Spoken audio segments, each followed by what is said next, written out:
Spring clean that podcast feed and skip the doom scroll. The Newsworthy gets you caught up on the day's news in less than 15 minutes and gives you some fun conversation starters along the way. It's quick, friendly, and informative. Search The Newsworthy wherever you're listening now and follow or subscribe to The Newsworthy today. Hey there, this is Dennis Anyone with Dennis Hensley. It's a podcast about making things up and making things happen.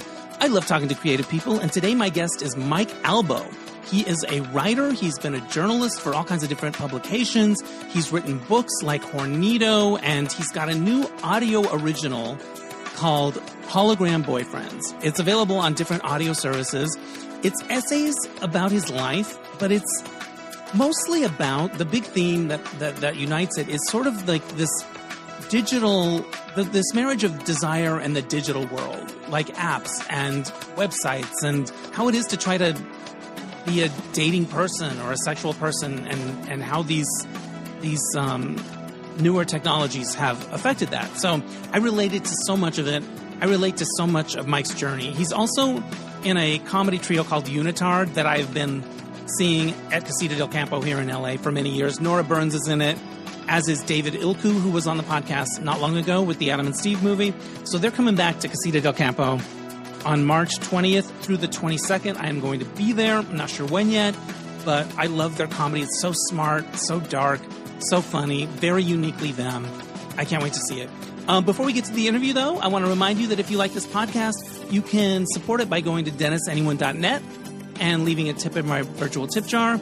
Also, I've got Dennis Hensley's Happy and Gay on Substack and Patreon. I'm making all those episodes free going forward for a while because I'm working a full-time job and I'm not posting as much as I was before. But if you want to support it, you can go check it out on Patreon or Substack, Dennis Hensley's Happy and Gay. Or you can become a subscriber to DNR Studios. I'm part of a group of shows under Derek and Romaine's Podcast Empire. You get my show early for a monthly fee and all these other great shows. So go to dnrstudios.com and check that out. All right, here now is the interview with Mike Albo. Joining me now from Brooklyn, New York, it's Mike Albo, writer, performer extraordinaire. Welcome to the podcast. Hi, thank you. I can't believe we're finally doing this. I feel like we should have done this already. I know. Because I've been seeing you perform in Unitard. So every time I see you, when we were out in LA, or the times that I've seen you, you're like, you should do the podcast, and I'm so glad it's happening finally. I know. Well, you've got two great things to talk about. You've got Unitard, the sketch comedy group with Nora Burns and David Ilku. Am I saying his name right? Is that right? I think that's how you say it, yes. Yes. It's Hungarian. I know. And you're coming to LA, Casita del Campo, March 20th through the 22nd. And you've got this wonderful audio book called Hologram Boyfriends. I want to start talking about that and then get into Unitard. So how do you describe Hologram Boyfriends? Well, it's technically called an audio original. Audio original. Really I love that. The original. Yeah. It's an audio first book. McMilan Audio asked me to do this project, but it's book length, and it's me talking, and it's a bunch of essays, sort of, and musings and just stories about looking for love and sex and connection before and after the smartphone was invented, and I started carrying around my desire with me all the time in my hand. Right, and I think people are going to relate to that so much. There were passages. I did some grabs as I was going through it again, and it took you a while to realize that your desire is being sold, marketed and sold back to you. And every time you woof somebody on Scruff, you're making somebody money, and like what that feels like. I think a lot of people are going to relate to that. Do you have an app that you like? Do you have one that you're like, okay, that's not as bad as other ones? Or like, what's your strategy these days? I mean, my strategy is, I don't really know, because I feel like it's changing once again. Like there's so many bots on it now, and there's so many, and the AI is sort of about to, I think, make itself known into our world of desire. Like there's going to be these AI flirtatious beings that are going to try to get our attention. I mean, I've been on the apps forever. I like Scruff. It seems like the most kind of like the most filtered. Let's put it that way. You can meet the realest people there. I agree. I don't go on Grindr because the interface bugs me. Like it's weird. Like it just feels impenetrable and weird. I think Scruff is better.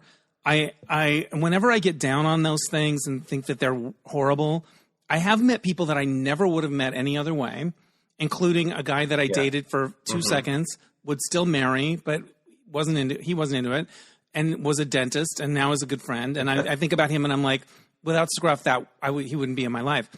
It's just so many different evolutions, right? You start talking about Manhunt, and then what was your first foray into digital sex and romance? Was it Manhunt? It probably was Manhunt. I mean, before that, I was at Columbia for grad school, and I had my email, and so there were kind of chat groups. Yeah. But I never really met anybody on those chat groups. I just sort of flirted with people. And, I have friends who are slightly older than me who did a lot of the phone line stuff. And so, in talking about all these different ways that we try to hook up, I try to make a connection between now and just past history. Like, I feel like there were catacombs in the Colosseum. Do you know what I mean? Like, people have always been trying to hook up with each other. And I don't think that's any different. I just think that there's ways that it can be used against you, or there's ways that it can be commodified, and our whole system is about commodification. So now they found a way to commodify our desire. But yes, but just to answer your question, yes, Manhunt was the first one, and that was like such a fun one. Or my nostalgia for it is really fun because everyone had such shame. No one would show their faces, and like you would only show your torsos, and you felt so shitty about yourself for being on it. And I miss those days. I miss those days. I mean, it's just like it's such a. But you write in the book that I miss having shame. I know you write in the book that you feel like you don't have it anymore around sexuality, but how hard it is to sort of shed that. And I'm writing a play, and that's one of the big themes in it. That emerges, and it takes longer than you might think, or there's still it's deep, this stuff, the way it runs in us. And then we're like, what is that feeling? Oh, I feel ashamed. Shit. Still? Yeah. Yes. And shame, the book also explores I'm no scholar, right. But I try my best to explore how different belief systems see desire, mostly Buddhism, because I've been exploring Buddhism and meditation for a while. But also, desire is an energy. And so, but I remember one, and I talk about this in the book, one podcast I was listening to, some Buddhist Dharma talk, and this speaker was talking about the difference between desire and regret and shame, and how regret moves you forward. It's a forward-moving thing because you're thinking about something you did in the past and how you regret it and how you will move forward. But shame stultifies you and stops you in its tracks. It's a freezing kind of feeling. Yes. And you feel powerless and ashamed, and you're literally physically stultified. You know what I mean? Yeah. So it is hard to get through. That's an interesting observation. You mentioned meditation. One of your people that you think is Sebene Selassie. Am I saying the name correctly? Oh, yeah. Okay. Yeah. So she's a good friend of mine. I got into meditation, I don't know, maybe 8 or 10 years ago. And I want to talk about our intros into that because I think we had similar experiences. But anyway, one of my meditation husbands, he doesn't know that, is named Jeff Warren. And Jeff Warren did this retreat with Dan Harris, who's 10% Happier guy, Jeff Warren, and Sebene in New York. And I was broke, so I couldn't afford to go to New York, but you could do it virtually. So I rented a little Airbnb in Crestline, which is in the mountains, like an hour and a half away. And I went up and I did the retreat virtually with those three. So I got to experience Sebene that way, and she's very cool. And I understand from your thank yous, like she was quite prominent in your thank yous. So, I mean, talk about your connection to meditation and your relationship to Sebene, because I thought she was so cool. I went for the Jeff, and I fell in love with her. I fell in love with her a long time ago. We've known each other since the 90s, and she's always been meditating ever since I've known her. And, back then I was just like, Sebene's going to do that weird stuff she does, meditation. And then she'd go to these silent retreats and I'd be like, that's so weird. And then I was like, can you just get me? And then I think around 39 or 40, I was like, what are some resources? And she turned me on to Tara Brach, who she works with, who is also a meditation teacher and speaker. And so I listened to her religiously for a long time, and then I just sort of kept opening up. But it's really Sebene's introduction to me. But I had to ask her, and then later when it finally sort of dawned on me what mindfulness does, I was like, why didn't you tell me about it before? And she's like, I can't proselytize, and you wouldn't have known. Like you really have to find it yourself. But she's such a wonderful person. Yeah, no, she was cool, and I was like, oh, I know her. When I read that, I was like, oh yeah. You and I had something similar. I feel like in a lot of ways, I'm the West Coast version of what you're doing, which is like this freelance writer career with some performing in it and some ups and downs and like fucking like, am I going to get by and hanging by a thread? I mean, so many different parallels. Yes. But the biggest one that jumped out to me is I had my life blow up because of a strike that I was part of at the Fashion Police in 2013. It was one of those things where you weren't acting in bad faith, but the situation got fucked up and you ended up blowing up your career, and you paid a price for it, and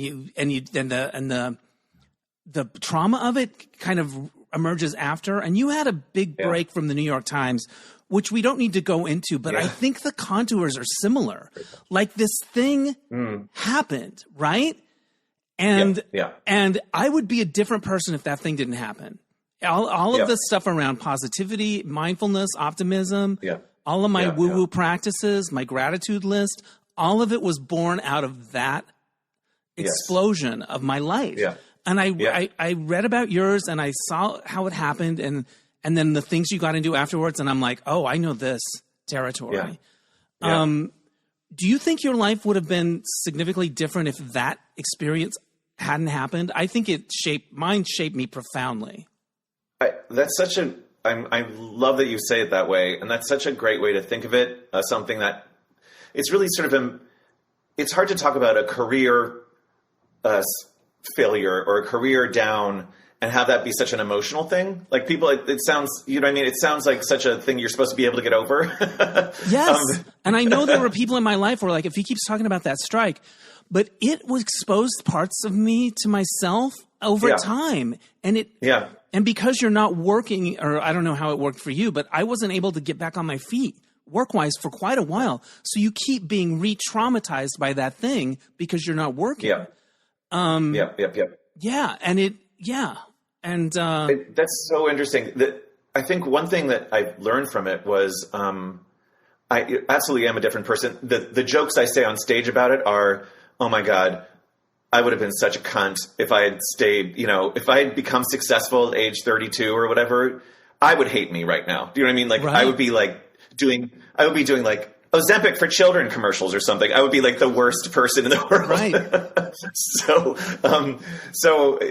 I learned a lot from that. And I think a lot of what I learned were artistic lessons about how deep my artistic practice is in my body, so much so that this happened. Like I have to trust that this is the way that I should be expressing myself. Right. And I feel pretty solid artistically about the way I express myself, and I feel stronger about it. About my, no, this is the way I see the world. Yeah. Yeah, I had a similar thing around that, which is, and I wrote this in the play, which is, I stood up for myself for the first time in a real way. Like I've always been agreeable, and I learned in the fallout from this kind of why that is in my history. I'm like, oh, that makes sense now, right? So I acquiesce. I'm agreeable. I'm whatever. I'm a good boy. I stood up for myself for the first time in a real way. Went horribly. Couldn't have gone worse. And now I stand up. And now I stand up for myself. That's, you know what I mean? In other words, the thing that I did that was so bad, that blew up my life, I think it's still important to do it. Yeah, I don't know. There's so many different lessons and parallels that I was reading into your book. Talk to me about your different practices. Do you do gratitude? Because I do a gratitude list. Oh, well, I love that. I don't do a repetitive practice of gratitude, but I'll do like a metta meditation where you're like spreading gratitude through different layers. Yeah. But I do chant. I chant. I'm a Nichiren Buddhism chanter. I love that. I haven't gotten into that yet, but I love it. Oh, I've been doing that since 2016. Do you do it in a group or do you do it at home? Yeah, I do it in a group. I do it by myself. And then there's a Sunday chant meeting that I go to online. Gosh, I do so many things. Like for a while, I talk about this in the book, like my practices were getting to be like so long. It would be like 11 a.m. before I even got, got ready to do anything. Right. So I had to sort of slim down a little bit. But they help I do a lot of yoga, right? a lot of, absolutely. This and it is all about, me. I'm not exaggerating. Beyond. Right? No, learning things like that prayer actually is a good thing, and like faith is a good thing, and how important it is to be nice to yourself. All these like really basic things I don't think I ever learned until I was like 40. You know what I mean? Just basic stuff like that. I had to really, I have to do it repetitively. You have to keep practicing it because it's like a muscle. Right, and the way I would keep score based on career wins and losses, and more aware of how everyone else was doing, and man, that's a road that is not. It really is that can be quite rough. You also write about this time in the culture in the 2000s when there were a few gay people succeeding, but it felt like there could only be one in any category, and I had an experience similar to something you describe in the book. You talk about having a pitch meeting at in a producer's trailer, a big Hollywood hotshot who was on his way up. I have a feeling I know who it is because I've spent time around this person, and you describe a kind of gray aura. And what? Just describe a little bit about what that was about, and then I'm going to kind of draw a parallel to what I experienced. Weird. Yeah, it's such a weird memory. My job during that essay was to write about like how different things were in the 2000s, right. for gay men in general. But I went to this meeting. This producer tried to sort of set me up with this big producer, right? And introduced me to him, and he was just really kind of cruel and dismissive of me from the get-go, and to make a connection, this producer friend was like, oh, Mike is dating this younger guy. And I was like 35, 38 maybe. Right. And this younger guy was like 29 or, it's just like, but I was like, ooh, an older man. And the producer said like, I should write about that, except change myself into a woman. Yeah. And, and he was one of the gays that had broken through. Now that, yes, and now there's such a gargantuan emphasis on the stream of gay representation on TV of varying quality. And I'm thrilled that Joel Kim Booster has a nice house. I'm thrilled that he has a nice house. That's awesome. I know, exactly. But I do feel a bit like somebody that kind of paved the way for this wave of people, and I don't get too bitter about it. But you do remember when there was that time when only one could break through, and that one was often a dick to the others. Yeah, I had an experience. I think I've talked about this before on the podcast. There's somebody that was a gay celebrity who wasn't out, but who had admired my work before they had broken through, right? And I ran into them at a party, and they were drunk, and they were like, they complimented my work. Oh, you're so great, or you're so whatever. And I said, well, let's work together on something. And this person goes, yeah, well, nothing gay because we want to make money. And it hurt. I can't let it go. I can't let it go, Mike. It's something that like, it's a little bitchy or whatever. The person was drunk, whatever. But I think the reason I hold on to it is because I think they were right. Like, you know what I mean? Like, the way I was doing it wasn't this openly gay shit with your little sketch, like your little. No, that's not how the big boys play. Right? Yeah, there were so many touch points in your book where I'm like, oh, I had that thing, which is on the West Coast. Right. And then to bend your brain even further is to come out the other side and have queer representation capital Q queer representation be such a big thing, but now be considered too white and old and cis gay male to be part of that representation. Yeah. And so there's that I had to go through and be like, oh. And so there's that wave of feeling othered. Right, I'm going to borrow one of those woke words. Yeah, no, the thing is, and I get it. I'm not mad at it, but I have to figure out what to do with my days. Yeah. You know what I mean? Like, so what do I do? I relate to so much of what you write about. What was the process like of you examining this topic? What did it bring up for you? What was hard about it? What was it like? It's funny because when I got the assignment from McMilan, or when a producer/editor there, Robert Allen, came to me after a show and asked me if I wanted to do an audio original. And originally I was like, oh, great. And I put together every single monologue I've ever done on stage for the past 30 years and was like, here it is. And he was like, no. And then we kept talking about dating. He was like, he wanted to do something fresh. And so I wrote up this proposal for this project, Hologram Boyfriends. And then I got the very small advance and started working on it in March of 2024 till December 2024 or 25. Oh, gosh. It is now 2026. Yes. Till December 2024.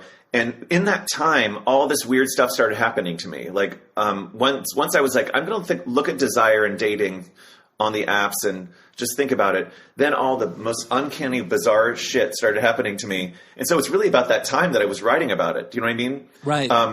It kind of has this, it's almost like a period piece in a way. Right. So once I had my antenna out, all this stuff, I found out that an ex-boyfriend of mine attempted to murder his boyfriend.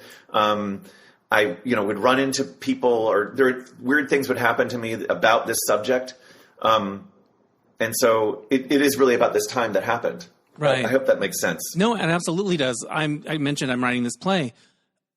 There are so many little bits of stuff coming at me from the universe around this play. Like I don't have a lot of stories like that in my life, but this is very alive in me, and it's very alive in the world. Like I'll see little things, or like things lining up. It's a little bit weird. So I relate to that experience of like, oh, something's alive in this project inside me and in the world. Yeah. And what do I make of it? Yeah. Yeah. And I think that's what artists do. Like if you could talk to a painter and they would be like, my antenna are open and I'm getting information all the time, like you just got to keep your senses open, Yeah. That's great. I'm glad you're doing that play. No, thank you. I'm excited about it. And sometimes, some things sometimes you're more like that than others. Like this feels especially turned on. What was it like to actually record? Did you go into a studio? Did you do it at home? How did it work? We did it at the McMilan Audio Studios. And then we did a live performance and they recorded that as well. That's part of it. It's cool. It was really fun to do. But I learned a lot, about vocal training, over the past couple of years. First of all, I did a solo show at Joe's Pub in 2024, and my producer at the time very kindly gave me acting and vocal lessons out in Los Angeles with this wonderful man, Gabe Del Vecchio, and his wife, Kiki. They live in North Hollywood, and I got a lot of sort of basic acting juju from them. I'd say they were witches, and they kind of just put my antenna or my compass in the right way. That's really cool. But then before the recording, it was great. I had such a great time with them. And then before the recording, I had 4 sessions with this voiceover coach. Oh my God, his name is escaping me right now. This is terrible, but he is such a wonderful man. And he did the voice for Infinite Jest, for David Foster Wallace's Infinite Jest. So he knows what he's talking about. Wow. And he taught me all these great notation techniques. About and how to be in the microphone, and being as you have one right in front of you. It's such a weird, different instrument than being on stage. It's like, it's so amplifying, and your acting style becomes very different in a microphone, than on a stage. it's almost like more filmic or something. Yeah. So I learned a lot about modulation with while I was speaking into the microphone. It's not as simple as go in and read your thing into the mic. It sounds like you really and worked hard to and make it. We recorded for a week. Wow. Yeah, we recorded for a week. And there was at some points I had to put a pillow over my stomach because it started growling. You know, like it's so amplified in those rooms. Yeah, I'm sure. That's hilarious. Yeah. Is there anything to the idea that you don't have a physical book to hold? I like having a physical book to hold. Because this feels, you get to sign them and, you know, whatever. What is it like to just have a thing exist as audio for now? Well, I mean, in my contract, it does say it could become eventually a book, but it has to sell a certain number. So who knows? Right. But, you know, listen, I got this assignment. Like if they said, you know, could you skywrite something? I'd be like, sure. Yeah. You know, if you want to hire me to skywrite something, like it was an opportunity. Right. Like you, I would love for this to be a book. The one thing I do love about it is I'm meeting everyone in the middle here. Like I'm like, you can listen to this while you're chopping vegetables, while you're driving, while you're walking your dog, while you're cleaning your bathroom. It's like, I can just be there with you and you don't even have to sit down and read. Like I'm in your ear. And so there's something really great about being part of someone's day, you know? Yeah. Which I kind of love. Yeah, I really enjoyed the period of time that I was listening to it. I wasn't listening to the news, or I was in this world, and that was a really cool thing that you painted. There's a point early on, I think, in the book where you kind of talk about the ups and downs of your career, or there was always going to be one project that put you up to the next level, and I related so much to this thing. This is going to be the thing. This is, and I think some people would say from the outside, there's no making it really. But there's, you know, it's all just a journey. And I'm like, no, there are levels. There are levels. Andy Cohen made it. Yeah. You know what I'm saying? There are levels. So that's not, that's the thing they say to be nice. But I look back and I have a lot of appreciation for it. I don't feel as like, oh, I don't have that thing of like, if only that thing had happened. And I have a million of those, but I don't think about them that way. Yeah. How do you think about your journey and the things that came close, or what could have been-ness of it, you know? Because you write about that up front in your book. Yeah. I mean, like you, in retrospect, I have such a body of work that I'm so impressed by. Like, oh my God, this is my fourth book, you know? Like, I've been performing forever, and I feel like I keep learning from it, and I keep getting better as a performer. I don't think I was ever as proficient as I am now. Do you know what I mean? So like you keep learning, and I feel like I'm a better writer, but the irony is I thought this was going to be the big thing. Do you know what I mean? And so now I'm going through my like expectation, sugar crash, when you print something or publish something, there's always going to be that, I call it post-performance depression. And like, everyone has it. One time, I feel like John Cameron Mitchell will be okay with me saying this. I remember I randomly he's a friend of mine, and I randomly ran into him in Rome, of all places, and he was on the final leg of promoting Short Bus, and he looked like the most tired person. He looked more tired than I've ever seen him, and I was like, oh my God, you're going through a post-performance thing, aren't you? And he's like, he had this huge project, and he was at the end of it, and he was so depleted. And I just think it happens to us when you put something out in the world. It's an energy thing, you know. Yeah. But yeah. And there have been times where I've envied. Oh, go ahead. No, you go ahead. There have been times you've envied. No, there are times when I've envied gays in the spotlight, especially if I know them a little bit. I remember when Bros was coming out, and I worked with Billy Eichner for a season on the Big Gay Sketch Show, and he was fun and super talented. And I remember Bros was coming out, and I was like, oh my God, what it must be like to be him right now. And then it didn't do great. And I was like, oh my God, what it must be like for him to be him right now. You know what I mean? Like, I don't know. Like, I guess we all just got to make peace with our own paths and keep going. I think one thing that helped me get through, I had to go through something when, as I said before, queer representation became like the biggest thing. And I think all the millennials really got to take advantage of that. You know, a lot of millennial actors and comedians younger than me really made it big. And and that was hard for me to take. But every single person I am impressed by who's killing it, I'm like, but they're not me. Like, I could never do what they're doing. There's no way I could be that person beaming the way they are on stage or on screen. Do you know what I mean? Right. So you have to I've had to come to terms with that and just be happy with who I am as an artist and that I'm me, Right. And it's like what I tell people. Yeah. I tell people this, a lot when I try to give creative advice, which I love to do. Some people are like, well, no one wants to hear my story, or no one wants to read my memoir. They've already heard a memoir about a alcoholic woman or something, I'm like, but no one's heard your story. No one's heard it from you. It's about you, and you're the way you're shining. So I try to take that frame of mind. Right. And also when I look at the younger people really killing it, like somebody like Matt Rogers, who I'm a fan of, I'm like, go for it. Yes, cash those checks.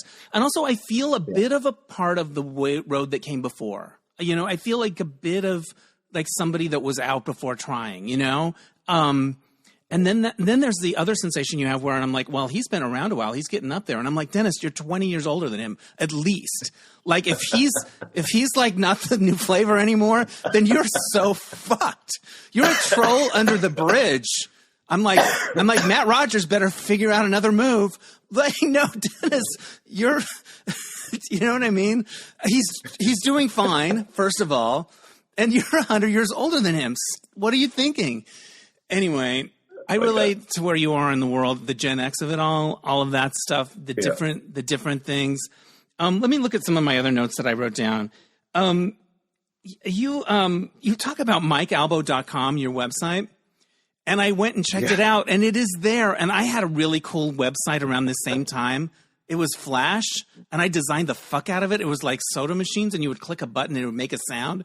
It was so much cooler. Fun. It was so cool. But MikeAlbo.com, you lost it for a while, and to get it back, it's going to cost you $1 million.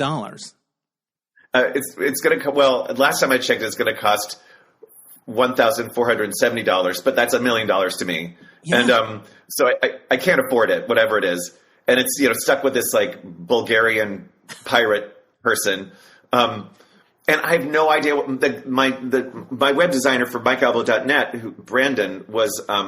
He was doing due diligence and just sort of checking his clients' stuff, and he was like, "Your old website is up," and I have no idea how or why. He understands how this stuff works. Right? He's like, "There's no reason why it should be." It's up there. It's just like, and that's one of the weird things that happened to me while I was writing Hologram Boyfriends. It was just like suddenly my old me, that 30-year-old me who like really wanted to break into comedy and was like, that was the time of the Daily Show was big, like political comedy of a certain kind was, and I was trying my best, and so I was up there, with my mustache, head of the trend, and like, just trying to be this naked, kooky, gay guy, and it's just there, staring back at me now. This like my old self. Yeah, and I went on there, and you know what you're promoting in the upper left corner? A show at Casita del Campo with Unitard. That's up there, a Unitard show, which you have coming up in a few days, which is March 20th through the 22nd. Unitard is Nora Burns, who I've known since the 90s, and Mike and you guys are so smart, and you do your individual things, and then it blends together as a group. How do you describe the chemistry? Like, what is it that makes Unitard so special? Because I love it. Oh, hard-earned chemistry. Right? We've been performing together. We're celebrating our 25th anniversary at Joe's Pub on April 30th. And, we've always gotten along, and we have the same sort of sense of humor, the same sort of political sense of humor, and the same really twisted kind of like cancelable sense of humor. Right. But that's what another thing about growing as a writer is at the start, I wasn't as proficient a sketch comedy writer as I got writing for all of us, and thinking of ways, classic things like having a button at the end of the sketch, and like, just having things work out. And, sketches are such little equations, so over the years, we've really been able to explore and I think improve on how we do sketches. And we just had a show last night at the Red Eye in New York to prepare for our LA stint. It was really fun. We tried out some new stuff that I'm very happy and excited to show you guys out in LA. I love Casita del Campo. I'm so glad it's back. Yes. Cavern Club Theater in the basement of Casita del Campo is like one of my favorite places in the world. It's such a great, great little space. Yeah. It has such great energy, and it smells like drag queen makeup. It's like the best environment. It really is one of my happy places. Yeah, because I'm usually there to see a French show. The shitty Mexican food upstairs. Yes. What's that? I'm usually there to see a French show. The first time I ever really performed was in Nora's show in the fall. I was one of her go-go dancers in Candied Camera, and I was like, oh, this is what it's like to be performing at Casita. Mr. Dan had a picture of Diet Coke there when I showed up, and I was like, holy shit, this is amazing. Anyways, yeah. It's a good thing. In a way, like, I've been doing the mismatch game for 21, 22 years, and Unitard is kind of that thing, that little comedy thing that you just keep doing. I'm at a place now where you can have the mismatch game when you pry it from my cold dead fingers. I'll do it. I'll just keep doing it. Like, you know what I mean? How do you feel like Unitard, you're like still into it? Oh my God. I don't know about those guys. Those guys have a better psychology than I do. I go up. I have such ups and downs about my career still. And like, what am I doing? Is this the last show I'll ever do? You know, and then I do it. We did it last night. We had such a great time, and it was so fun. And I felt like I was really connecting with people and lifting people's spirits. And so then I was like, oh my God, this is, I'll do it until I, die. Like, I'm not making any money, and I don't know I'm going to pay my rent. Right. But hey, if I can break even going out to LA and do this show, if I can pay for my rental car, then good, fun. Then there it is. Do you want to tease one sketch that you're particularly excited about? Maybe something new, maybe something of the moment. Well, Ghislaine Maxwell makes an appearance, but I don't want to. I don't want to say how. You know what makes me laugh is that any one of you could portray her. Any one of the three of you. I'm not sure who it's going to be, but it could be any one of you. Oh man, I love it. Okay. It's time. It needs to happen. Yeah. She hasn't really popped up on SNL or anything. Everyone's too afraid, but you guys aren't. Exactly. You write about writing profiles for Town and Country, which, God bless you, you're still getting print, fucking cover stories, Sandra Bernhard. I'm like, I was so happy. I'm like, what decade is this? I don't care. I want to, it's good. I haven't got a chance to read it yet. How is Sandy these days? She's hanging in. She's just got White Lotus. I know. I've known her for a long time. You've known her for a long time, right? Not well, but I've seen her a lot. I don't think you know who I was, but I've seen her perform live so many times that it's almost like like a ritual. Like I go back to church once a year or something like that, Yeah. But she's really one of the. In it. She really does success right. She's such a supportive person. She has always been really supportive to me, right? Personally, like when Hornito came out, my first novel. She had me on her satellite radio show back in the day. Yeah. And it was great to, first of all, thank God for that gig, because that was like some much needed money. And and the people at Town and Country Celine and Adam over there really have a great antenna for what to do, right? Like, they're like, how about Sandra Bernhard for the cover? And she did not know she got White Lotus when we were speaking. Right. We interviewed back in December. And she found out like at least a month and a half later. Yeah. And I'm sure it was just sudden, because there's not one part of iota of her. She is very briefly in Marty Supreme, but she's just a hardworking woman. She just is out there all the time, and she's great. She's healthy. She's killing it. She looks great. It was great to talk to her. Yeah. What a vanguard she is. Yeah. No. And it's kind of like, people that you've just kind of grown up with, and they're still doing their thing. You write about interviewing. Is it Tommy Hilfiger? You go to their place in Palm Beach for Town and Country. I used to do travel pieces for Out and About or Out Traveler. Like there was an editor there that would send me on these junkets, and it was this experience that you get out there, which is for a couple of days you're staying in the nicest hotel, you're eating the nicest food, publicists are paying for everything. Meanwhile, you're like, you hope your credit card will clear for the incidentals. Like you're broke as fuck. And then you go back to your life. And then you're staying in a 5-star hotel in Puerto Rico. And you're like, and then you go back to your life. It's the most surreal experience, right? Yes. This window in and then you're back. Can you talk about that dichotomy? Because I think it's something I related to so much. Yeah. Well, you always say yes to whatever. So, and the editors don't really understand your life, so, and every magazine's different, but for the most part, you have to sort of pay up your expenses up front and then get paid, which could take at least 2 months, Right. So I went to I interviewed Tommy and his wife, Dee, to sort of talk about their newly renovated home in Palm Beach. I'd never been to Palm Beach. That was such a weird experience. They live on Billionaires Row, maybe a half a mile from Mar-a-Lago. Now to come to think of it, I think maybe Jeffrey Epstein's place was somewhere around there. I don't know. Right. But what a weird place to be. And it was there in August, so it was sort of off season. So it was just sort of like the Walking Dead Balenciaga. There was just like no one on the streets. But it was such a strange, ghostly time to be in Palm Beach itself. Especially that part, like the Billionaires Row part.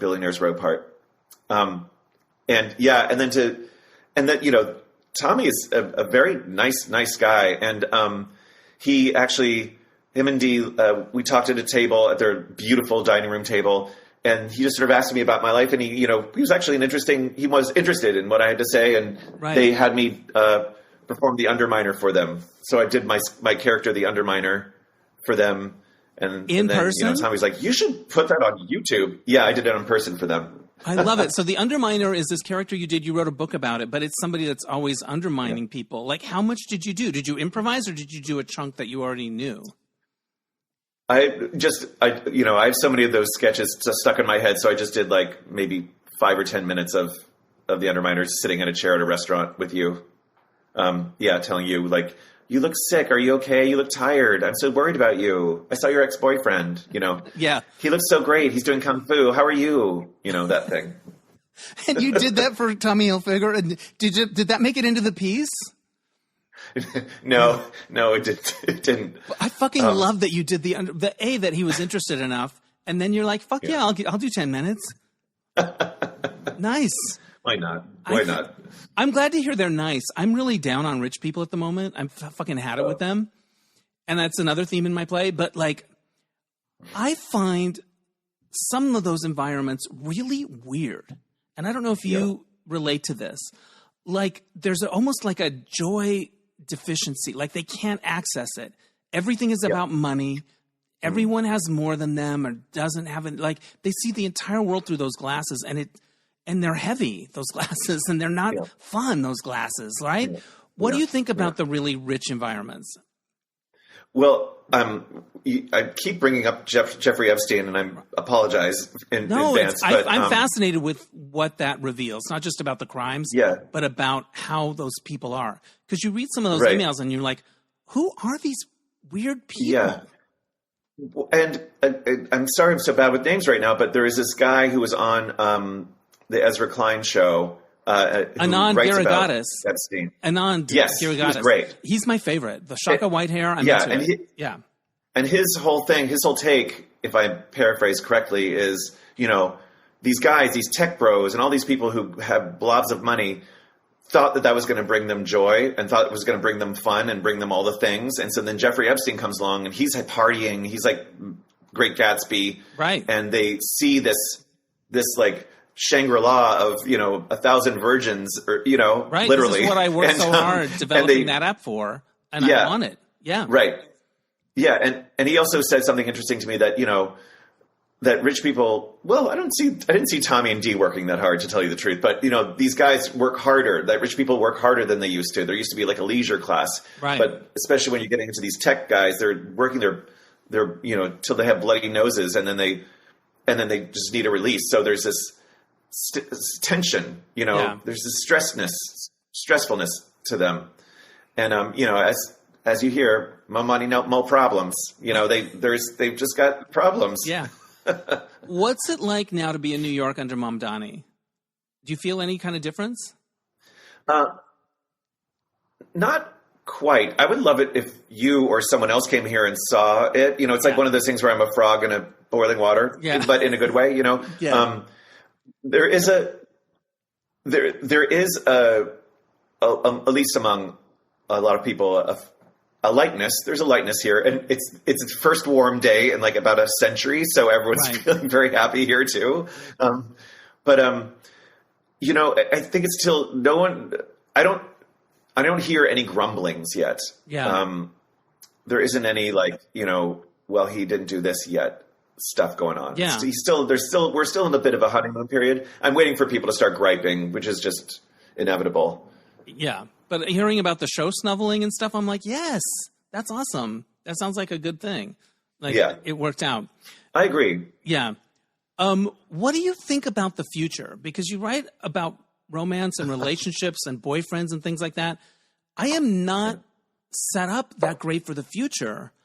I mean, I guess I'm trying, but I don't have somebody to take care of me. And as I'm getting older, I'm like, oh shit, that was the thing we needed. I think it's a lot easier if you don't have it, if you need a ride to the doctor or whatever it is. I don't know. I guess I'm just going to keep pedaling. Yeah. Of the many assignments I've had in my life, I wrote a few articles, one for Instinct. It was Lambda Legal's magazine, and then one for Huffington Post about LGBTQ seniors. Right. The crisis of the wave of senior citizens, the lavender wave of senior citizens that are happening. And, you know, the specific problems that LGBT people have, including more of them are single. They have less income. They have less retirement. They don't have family. And then there's models of senior living. I think some organic models like Palm Springs or Wilton Manors or at this point Prophetstown, if they can keep it affordable. But I guess it's about community. I mean, I hate to say it, but it's just like we're going to have to figure it out. Right. We're going to have to be there for each other. You write a lot. You write a lot in the book about wanting to have boyfriends, but being a bad boyfriend. Feeling connected to somebody, but also not wanting to be monogamous and all of that stuff. Where have you landed around that stuff, or is it always changing? It's always changing. I do feel like in our capitalist system, money does actually buy you love. Like, I think if I had money, I would probably have a husband and probably have this sort of lifestyle that I thought was the way I should be. I think that's kind of true. Honestly, I know that sounds cynical, but I really do believe that. I think that, if I had done better, I would have had more of a chance at that. And I don't even think it's because people are shallow. I think that there is when what you're being compensated and what you're contributing is a little more equal in terms of just effort, and what you're bringing to the party feels a little more in sync. It's more appealing. There's something unattractive about that disconnect of like, gosh, that guy does so much. Why is he not making any money? Like, in other words, I don't know. When you're more in sync, I look back on my dating life, and when I've had more going on, it's when those were a little more in sync. When I had jobs that were paying me, what I was worth and all of that. So I think you might not be wrong about that. Shit. All right. I know, but I do believe in love. I believe that there's someone for everybody. And but also there are things I won't compromise, and a lot of that has to do with my creative life. Yeah. And so, every now and then I think about Emmylou Harris, one of the most beautiful singers, the most beautiful women who's ever walked the face of this earth. Right. And she's remained single. Yeah. That's interesting to think about. And I'm not bummed that I'm single in terms of like loneliness, maybe a little, for sure, maybe some, now that I think about it. But it's more like the practicalities of life, I see there's this older couple that walk in front of our house, my condo, every day. and they're holding each other's hands, and one is struggling a little bit more with the walk, and you feel like it's the thing that they have to do for each other. They're not that nice, actually, but they're there for each other, you know? I think about that. I think about that sometimes. Yeah. And I do wonder if, I go so back and forth on this because I was just upstate and met up with a friend who I hadn't seen in a while who's single, gay, upstate. And he was like, I'm so glad I'm not living in the city anymore, but it's terrible to find a boyfriend up here. Everyone's married and, having these open relationships, which I shorten to Opes Relation. I just say Opes Relation. Opes Relation. I like those guys can quickly, Opes Relation. They can just go, you can say it more quickly so you can go back to having sex with other people. Right. But, I don't think it's like better somewhere else, but I do think, there's a higher level of distraction with all the apps. People can't, they can't settle, they can't focus. So it's just hard to find someone who is ready to sit there. That's going to be the title quote of this. It's hard to find somebody who's ready to sit there and take it. And you're quite open about you're quite open, which I appreciated, about different hookup experiences. You write about seeing your dentist at a bathhouse, which is funny, and that New York thing of having to act like you only see them in above ground places. There's some really funny lines. There's so much funny writing in this book, and so many laugh out loud moments. Something about Sutton Foster. Do you know what I'm talking about? I'm trying to remember. Yes. Refresh my memory. I talk about how that's the one good thing I love about New York gay guys in particular is you'll see them at a sex club, eating out someone's ass, and the next day you'll see them in front of the Nederlander Theater and be like, "Hi, oh my God, wasn't that great? I love Sutton Foster. Okay, I'll see you later." It's just right. It's just this unwritten respect that gay men have for each other in New York. I love that about the city, and that's, I think, what I also, the less shame, the better, yes. when it comes to that stuff. Yes. But you also write about New York as a very sexy place. You're like, when people first go there, that the explosion of so many guys so close. I lived there for 3 months working on a project, but I don't think I ever dated or hooked up or anything. I didn't have that experience, but it is something like how many people could actually be in your building. And now we know exactly where they are. Yeah. And I think everyone's attractive here. Like, my friend came to visit from Saratoga Springs, and she was like, "Oh my God, I forgot how hot everybody is." And she means everybody, like the guy behind the deli counter and the Hasidic young man, everyone is hot here. Yeah. There's just a lot of beauty. And I don't know if it's because everyone's surviving and somehow there's a survival facelift you get or something. But there's a lot of really hot people in New York City, I got to say. Were you ever tempted to live somewhere else? Was that ever a beckoning thing? I mean, am I? That's the question. I would kill to live somewhere else. Are you kidding me? I want to get out of here. Right. Get me out of New York. I mean, I do, I'm such a Gemini. I vacillate so much between what I love about the city and what I love about, connecting with the community here and seeing other people's shows and hanging out with and going to amazing, eye-opening things. And then where is my garden? And where is the husband that I'm going to walk around that garden with? And where's the dog and the yard? Where is the natural world that I really long for, and I don't have the answer to that because I don't have two houses, Right. I wish I was one of those people who had two houses, but I'm not. I feel like we are such parallel paths on different coasts. So many commonalities, so many different things. Maybe I'll just reach out to you periodically and say, "What's the next move?" Because I'm fucking out of luck. I don't have any ideas. One thing you write about, there's a character that comes up in your book named Fadi, who is from somewhere else. I love people from other places. I do. When I daydream about the guy, he's from somewhere else. I'm not sure why. I think I know why. I think they see America differently in a way they're less entitled. They don't they didn't have so many expectations, or there's something about it that I find refreshing, and a level that I like to be on. I don't know. So talk to me about Fadi and also Guys from Other Places and what that experience was like to spend time with him. Yeah. I mean, I gravitate towards that too. I was over the moon in love with this Uruguayan man back in the 2000s. And I went to visit him twice in South Uruguay. America. Is that in the book? In Uruguay.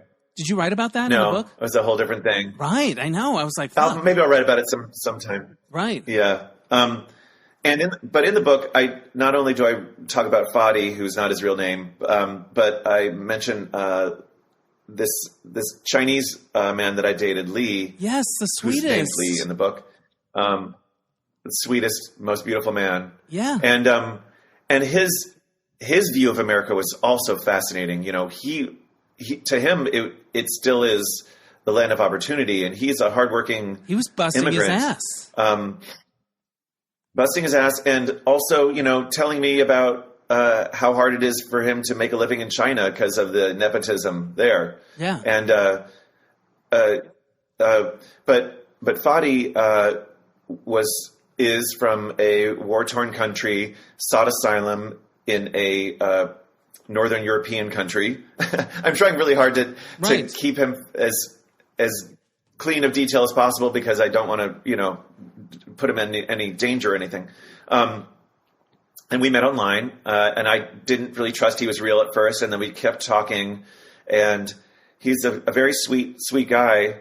And he wanted to come visit New York. And, so he could, so he came through America, and, you know, he's so excited to be here.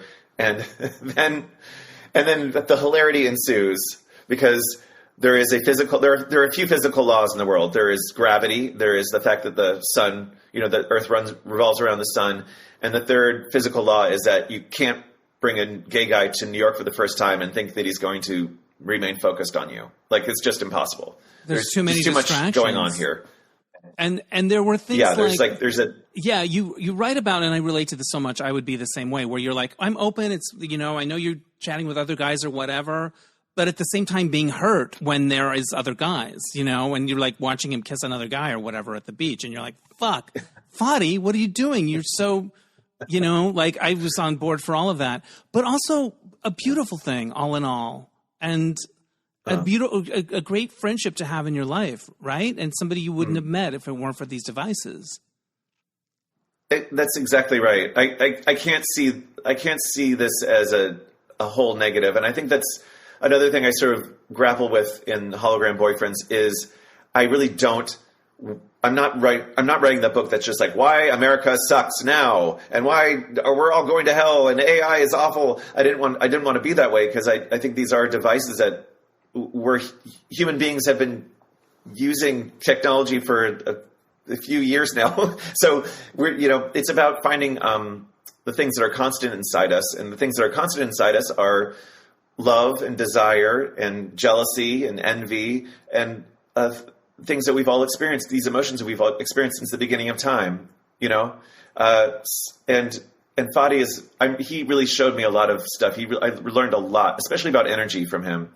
He's one of those weird people who's just so in touch with himself energetically. And I mean that in the most woo-woo way. Right. Like, he can do things with his body that I can't even believe. And I learned a lot from him about being connected to the outer world in such a sweet way. And, you know, you meet someone young like that, and you don't want to be the person who, wilts their flower, you know? So I didn't want to do that for him.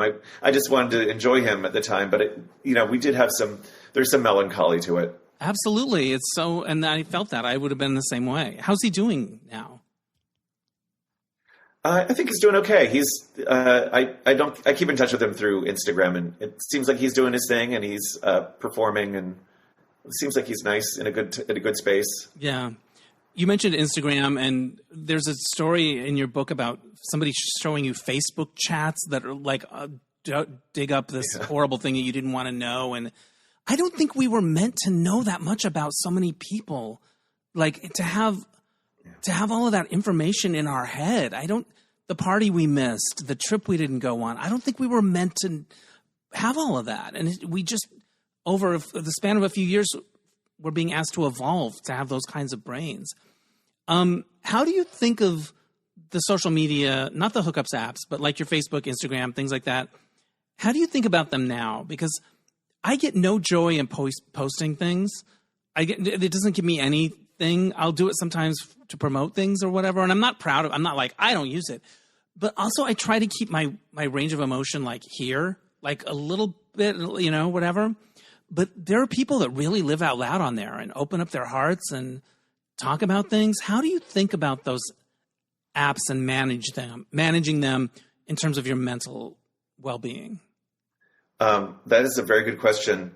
One thing I'll say is Nora, for a while, she was like, I really want to do something about all those people who are taking video of themselves crying in their cars. Like, it just seems like everyone's crying in their car. Right. and we haven't cracked that nut yet. Because I was like, that's a really good one. That's like, a Unitard what sketch is way happen. You guys are we don't know how to do it yet. Yes. But then I also have to say, you know, part of the difficulty of writing a book now and getting stuff published is they really measure you on your social media presence. And so to even get this book deal, I had to be like, you know, well, look who I know and who I'm connected with online. And then, you know, they kept wanting me to, I joined TikTok for this fucking book, you know, and they that sound you hear is my heart hitting the floor. Like, I know that's the game, but I know. I'm going through something now where I think I felt so bad, quote unquote, for not being enough online, but it takes me forever to post something. And then I'm like, you know why it takes you forever to post something, Mike? Because what you want to say is a genuine thing. You don't have this like little quippity dude coming out of your mouth constantly. No. And, yeah. And I have to trust that. I mean, it's sort of the way I feel about the book itself. Like, I'm meeting people in the middle here. Like, this is how I'm going to express myself to you. Right. And this is how I'm going to be able to reach you in the length and the way that I want to reach you. Maybe I'll post a funny video, but it's not going to be the deeper way I want to connect with people. And that's, I guess if that's going to make me quote unquote unsuccessful, then that's there. I don't know what to say. Like, maybe I don't know, but maybe also since everything's becoming AI and like we're not getting, we're doubting the images we're receiving, right. Especially now that there's another war going on. Maybe through this there'll be some sort of return to trust about certain ways that we connect, you know. I think and so. Certain people to connect to, and maybe things will become a little bit more. I'm hoping that's the case. I mean, this is going to sound high and mighty, but I've never was into that Twitter thing or that Quippy thing because I like to think about what I put out there and edit it and write it. Like, you know what I mean? And like when you turn in a magazine story, it's what you want it to be because it's not, you know, dashed off. And then I also think that like all this stuff everyone's posting, none of it's going to fucking matter in a week. Like, it doesn't live. You know, people don't come up to you and say, you know, that thing you posted in 2017, I still think about it. It doesn't mean anything, right? And don't you want to create things that at least have a shot at meaning something? I don't know. These are my thoughts. What are we doing next, Mike? Tell us on this totally life journey. Help me. Yeah. Yeah. I know. What's the next move? I don't know. I wish I had the answers. Yeah. We're going to wrap it up soon, but I think everyone should listen to Hologram Boyfriends. You can find it on Audible and where else can you find it? Is it on like Spotify and stuff? It's anywhere you get your podcasts or audiobooks, including Spotify and Audible. But if those outlets gross you out, you can get it on Libro FM, which is sort of like the independent audio depot, if you will. You can get it on Libby, the library app. Yes, I love Libby. I love Libby. Apple Books, I think, as well. Yeah.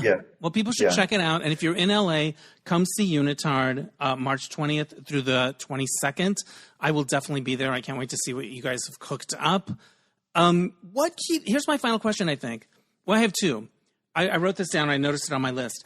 when you go back and write about the different people in your life, is there one that got away? Do you have a one that got away? I don't really think I do. A one that got away. Like a guy that you're like, oh, fuck, I would like another chance with that one. I mean, that's such a complicated question because the ones I think about, I'm like, I guess that wasn't meant to be. But yes, there's one that I didn't even write about in Hologram Boyfriends in particular that I still am sad we didn't get married. But at the same time, I know that I don't think it would have been good for either of us. We'd probably be like angry at each other. So maybe it's good in a way. In a way, but there is somebody. It's hard. I just don't have. I can see. Yeah, there is somebody. Yeah, but it's not like But I see how complicated it would have been. Yeah. And maybe I would have been a total bitch. So it's probably a good thing. So there's that. Speaking of total bitch, I wanted to ask about this earlier and I didn't. Online ads that have an edge to them that are kind of bitchy on their surface, they're really popular. Like, I don't want this. Don't even da-da-da-da. And they come at you with such attitude. It's almost like assault. It's crazy, but it happens all the time. It's so funny. Right? Oh my God, the anger. The anger, this right? Is so basic. It's the anger. I don't know if this is the best way to express it, but I've always felt like people don't realize that they are themselves when they're online. Like, that is part of you. You're revealing part of yourself. So when you say, like, you know, no Asians or no fats or something, like you're a racist. You know what I mean? Like you're revealing ugly parts of yourself. Right. And I think people don't realize how angry they are. You know, sometimes they're just like, they're so angry. Right. And it's like, what happened to you? I'm learning a lot. Yeah. It's crazy. Yeah. It is really interesting. I love all your meditation stuff. I want to swap favorites with you and all that, maybe offline. What keeps you going? Because that's one of the things in the end of your book. There's a thing in the end of your book that's like, keep going. I love you. You keep talk about that if you want to refresh my memory a little bit. But I think that's a wonderful sentiment. Yeah. I got that from a Buddhist teacher, Josh Korda, who does Dharma Punks. That's his podcast, I think you would call it. And it's simple. I love you, keep going. Say that to yourself. And you know, it's such a funny time for you to ask me that because I have been sort of down this week. You know, you go up and down on things. Me too. But I just did a show, so I'm feeling up. Yeah. But really, it is about having keeping forward motion. It's about movement, keeping your body moving, and yeah, I think it's movement, both mental and think of life as it's moving forward. There are things that you should just not be thinking about, and keeping your eyes on a good goal for good in the world. Yeah, as hard as it can be sometimes, and we're still here. You know, a lot of people aren't. You know, people that have fallen along the way, or they're just not here, and we're still fucking here. I guess. Let's do a show or something. I don't know. Right. Yep. All right. Exactly. Mike Albo, thank you so much for this conversation. What an odd note to end on my part. I just kind of brought that in. It's a whole thing. But I hope you get MikeAlbo.com back, and I can't wait to see what you got cooked up at Unitard. It's going to be fun. Yes, thank you so much. Thanks again to Mike Albo. Check out his audio original, Hologram Boyfriends, and if you're in LA, come see him in Unitard. March 20th through the 22nd. All right. So this happened. I go to a dance class called Groove 3. I've been going to it since 2011. And the other night was video night. So once a month or so, Ben Allen, my friend who teaches it, will bring in a videographer for the end. So you know those cool dance videos you see online. So anyway, it's video night. And the place that we have it is the Playground on Melrose, which is owned by Pussycat Dolls founder Robin Anton. And she actually took the class. So there are videos of me dancing with an actual founder of the Pussycat Dolls. And they're on video. And I'm tearing some shit up. I'm not going to lie. Although I am, like, my belly is like a thing now. I think I'm turning into my father's shape. And so, not that these things matter, but I'm like, wow, my silhouette is different than it used to be. Anyway, but I could still shake my ass, or as Benji calls it, throwing ass. Like I said to him, I was like, do you want to go dancing? That Club Beyonce's coming back. And he's like, oh man, I am so in the mood to throw some ass. So throwing ass is my new favorite turn of phrase. I got to dance with a pussycat doll. You know, there are worse fates in this life. And so I'm grateful for all of that. That's enough for this week. Thank you so much for listening. Shout out to Oscar Rosario for mixing the episodes. My theme music is by Mark Daniels for placement music. Catch you next time on Denizen. Bye.